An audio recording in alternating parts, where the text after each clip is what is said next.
விழுப்புரம் தெற்கு மாவட்டம் சார்பாக கரூரில் உயிரிழந்த 41 பேருக்கும் மௌன அஞ்சலி செலுத்திவிட்டு எங்கள் கட்சி பணியை இன்றிலிருந்து தொடங்கலாம் என்று மாற்றுக் கட்சியிலிருந்து வந்த நண்பர்களை இன்று எங்கள் கட்சியில் இணைத்துக் கொண்டார்கள்.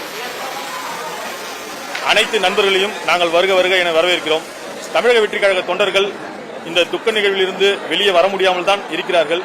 இருந்தாலும் இதை விட்டு வெளியே வர வேண்டும் என்பதற்காகத்தான் விழுப்புரம் தெற்கு மாவட்டம் சார்பாக முதல் இந்த நிகழ்ச்சியை வைத்து அனைத்து திமுகவிலிருந்தும் அண்ணா திமுகவிலிருந்தும் இளைஞர்கள் இன்று எங்கள் தமிழக வெற்றிக் கழகத்தில் இணைந்துள்ளார்கள். எங்க கிட்ட வந்த கூட்டம் பாத்தீங்கன்னா யாரும் பதவிக்கோசரம் வரல. ஒரே ஒற்றை முகம், எங்க தளபதியை 2026 முதலமைச்சர் ஆக்காமல் நாங்கள் ஓய மாட்டோம்.